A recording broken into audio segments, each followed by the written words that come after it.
Salaams, my beautiful people. Welcome back to my channel. I'm here with Lara. Yes! Hello everyone. My name is Lara. I have a channel here on youtube.com. Right here. Ding. It's Looks by Lara. You guys should go and check her channel out because we Yes. also did a collab video on her Yes. channel where we talked about post-grad advice, so be sure to give her some love as well. For this video, Lara and I are going to be talking about our experiences growing up as a minority woman, and we're just gonna talk about our personal experiences and just have a raw and unfiltered conversation. Well, Lara, tell me a little bit about your background, your ethnicity, your nationality, where your parents are from, and then I'll do the same. Yeah, so I am Bengali American. Both of my parents are from Bangladesh. My family is Bangladeshi, and my parents came to the US as international students. So technically speaking, I am first gen, as like me and my brother are the first generation to be born and raised in America. I am Bangladeshi Period. Representation. Yeah. So a little bit about me. Similarly, I am also Asian, but I'm Southeast Asian. I'm Indonesian American. I am also first generation in the sense that I'm a first generation graduate from college, meaning that my parents did not go to college in America, nor do they have a college education. But also first gen in the sense that my brother and I are the first lineage generation to be born in America here in the DMV. So yeah, and I'm also Muslim, I'm also a woman, so there's a lot of intersecting parts about my identity that make me who I am, but we're gonna dive into how these intersecting pieces of our identities have really shaped and formed us as women. Okay, so the very first question that I have for you, Miss Lara, is do you ever code switch? And for the viewers watching this who don't know what code switching is, I'll put an exact definition right here. But in my own words, I think code switching is when you have the ability to kind of just change your rhetoric and language around certain people. Yeah.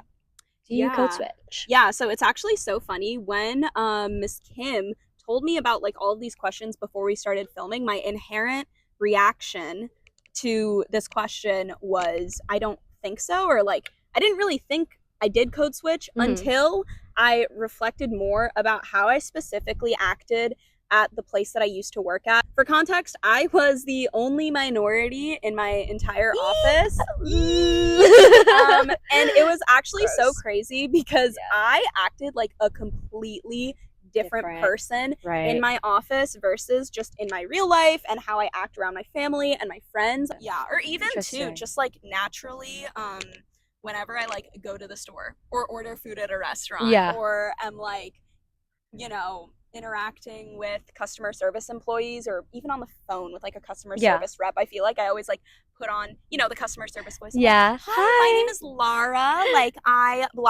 Very high pitched, very articulate, very pronouncing everything correctly. When we talk about code switching and in relation to our cultures, because we come from very diverse backgrounds. For example, I'm Indonesian American and Muslim, so that's three different spheres of my life where I code switch often. So for example, at the mosque, when I'm chatting up with the aunties and unks, I'm Bahasa Indonesian is on, I'm acting a certain way, I'm not gonna be rowdy and chaotic I usually am. No, literally, right? Yes. And saying slang that is related to my Islamic identity, mashallah and inshallah. But I'm not gonna say mashallah and inshallah around my American colleagues or white colleagues and friends. Yeah. Because they don't know what that shit means. They don't know what that shit means. And then also sometimes it really depends on the audience that you say it to, because we live in America and people are racist. Hello. Yeah, literally, you don't want to be saying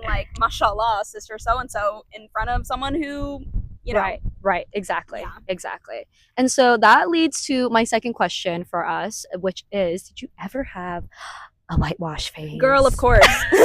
I feel like every brown girl can probably relate to this, just every minority girl growing up in America can probably relate to this, where it's I wanted to be white so badly. Why? That's so embarrassing. No, literally.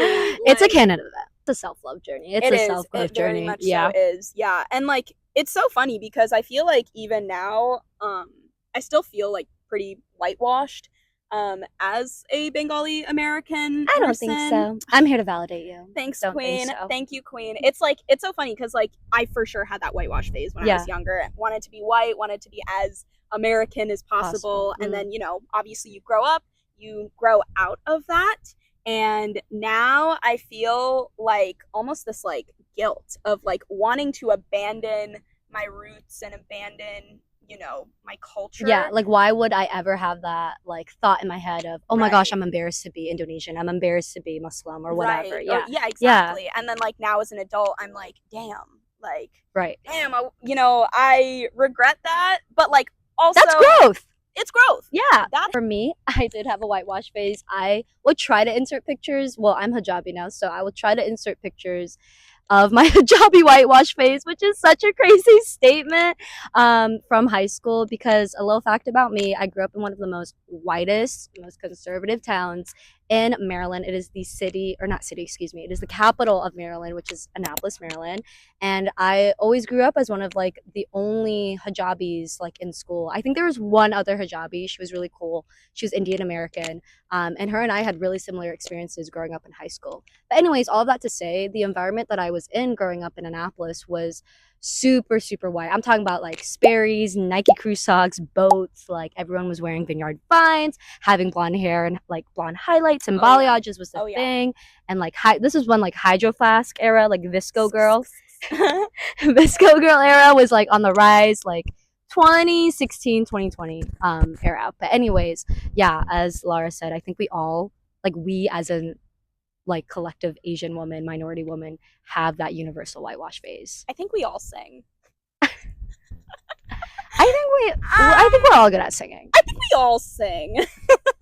I feel like the years of rejecting my culture and just like striving to be something I'm not has now kind of led up to the conflict I feel now, which I feel like literally probably every single minority, first gen, whoever can relate to, of just like feeling too white for like your brown friends and then feeling too brown for Clock your it. white friends. Yeah. I'm really glad you brought that point up because I feel like a lot of first gen or just like people that have bicultural upbringings, they struggle with that tug of war of like, am I must like for me, I know I've always struggled with the am I Muslim enough, with my hijab journey, my deen journey, and my journey with Islam, or even being like Indonesian. I get ridiculed all the time by family and friends about how bad my bahasa is, and like Yeah. I know they're just joking, but I just recently visited Indonesia this April, and wallah, I had like a meltdown about how disconnected I felt from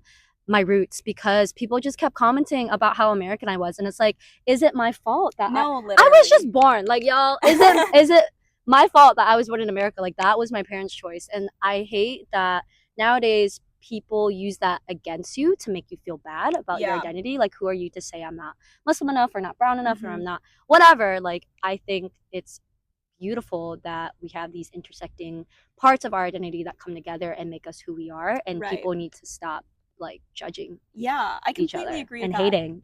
Yeah, literally lose your energy. Okay, last question and final thoughts for this video, which is, did you ever experience any discrimination or microaggressions, and how did you handle them growing up? I'll let you go first.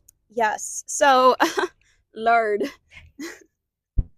LOL, trauma dump incoming. Guys, this is literally why you all clicked on this video, okay? This is a safe place. It is time for the trauma dumping. It is time for the crazy ass stories, because y'all, some of the crazy stories I have.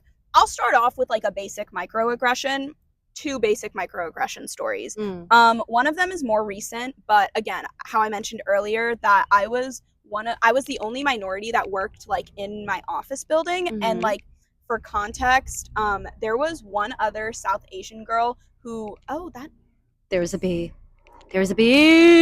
or a wasp or something. 1 second, guys. Cut the cameras. How rude of that wasp. How rude. As we were saying, we're going to talk about our microaggression stories. So as you were saying, anyways, when I started working the job, people would mix me up with her and confuse me with her. That's happened to me at a college restaurant here. And we are not like, we do not look alike. Literally. We do not look alike. She was maybe Taiwanese. Taiwanese people do not look like Indonesian people. That's what took me out too, because me and this girl love her with my whole heart, but like we looked nothing alike. Literally nothing alike. Like she was so much taller than me. She wore glasses. She had curlier hair. Like cut the cameras. Hearing Lara speak, I just remember this childhood memory. When I was in elementary school, I was the only Indonesian student in that elementary school. Me too, with Bangladeshi. Yeah, and it was a very white school, and everyone there was really sweet. But I remember everyone would call me Catherine, because there was a Filipino female student named Catherine, and we did look similar. We both had long black hair and tan skin. And my name is Kimberly. Her name was Catherine, so people would call her Kimberly and call me Catherine. I was maybe 7 or 8 years old, and hearing you speak, like that's fucked up. Like, come on, like be better. No, literally be better. The double standard for it's kind of crazy. Differentiating white people and how that same favor is not how that same grace isn't given to us. Or normalized, yeah. Another microaggression I literally like remembered as we were filming. It was so crazy because just like back to our code switching conversation, and just like made me so self-conscious of the way I talked, was when I started working. I used to be a lifeguard when I was younger, and when I started working my lifeguarding job, my manager, who was a white woman, by the way, I was talking to her, and I was just in my ultimate people-pleasing mode. You know, I just started this job. I wanted to be very professional, set a good impression. And so I would always say like, for sure, like in between sentences, or like when she would explain something to me. So she'd be like, blah, blah, blah. And I'd be like, oh yeah, for sure. And one time I said that, and she just like cut me off right away. And she was like, you talk like such a white girl. And I was like, that's not it. I was like, what the That's hell? not it. I've also been told that during my whitewash phases. Like, wow, like you speak really, someone told me like you speak really good English. Like, what the fuck? I am literally American. I was born here. No, it's crazy. The backhanded compliments. Yes. Oh, like, oh wow, you're pretty gorgeous for an Asian girl. What does that even mean? What does that What even are you mean? trying to say about Asian women? Like, no, are literally. we ugly? Or like, your eyes are pretty big for like an Asian woman. Like, talk about Sierra from Love Island. Anyways, all of these little things, they definitely affected me growing up and my self-esteem. And I definitely think that's why I did my hair a certain way or my makeup a certain way, to be more attractive to white people, and also speaking in a certain way. So yeah, hearing you talk, it's very, very relatable. No, literally. And I will tell this one story because I told Miss Kim on our walk over to the filming location, just because it is like pretty crazy and literally like insane. It's just like, it's just wild because like the story did not happen to me all that long ago. I think it happened in like a year, fall 2022.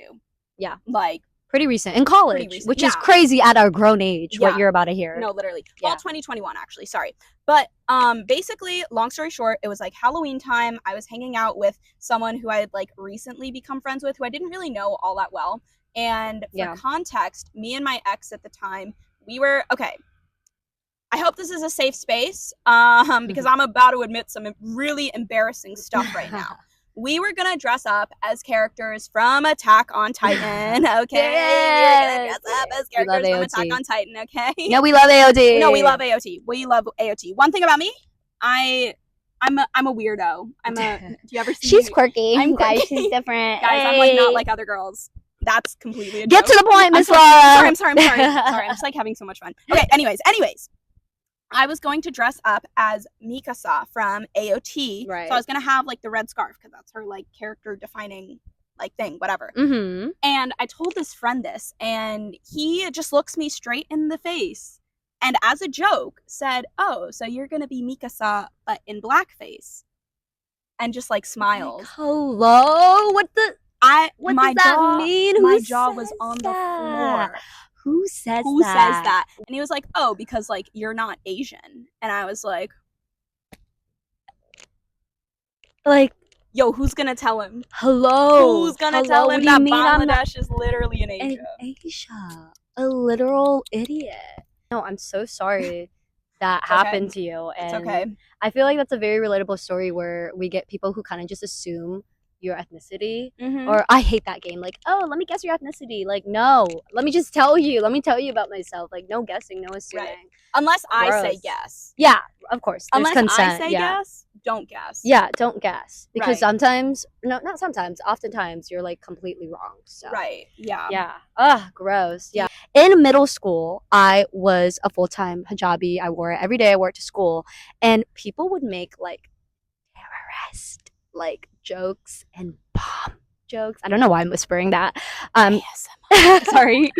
But they would make like bomb That's jokes, crazy, which bro. okay, I get it. I have a very like dark sense of Yeah. humor. And if I were to initiate the joke, I feel like there's no issue with that. But first of all, we were children. I was in middle school, Yeah. maybe like 11, 12 years old. And I just feel like it's very inappropriate for like my white classmate at Yeah. 12 years old to be making like Osama bin Laden jokes. Like, Yeah. I don't even think that's a microaggression. That's That's a just- major aggression. That's a like, macro aggression. yeah, right there. macro, truly. But I hope you guys enjoyed our conversations today. Anyways, We talked a lot about Yeah. different things, and I hope some of it was relatable or funny or touching, and Mhm. you guys were able to take away some of, you know, our experiences as valuable insights. But yeah, hopefully you guys were able to relate to anything that we said. Hopefully something we said Yeah. resonated with you all. But yeah. definitely be sure to give Laura's channel some love. We have another collaboration on her channel. We talk more specifically about post grad and just post grad crisis. Yeah, it's Mhm. rough, and we give our post grad advice. So I will Yes. link it right here and in the bio. But yeah, we'll see you soon. Yes. Bye. Bye.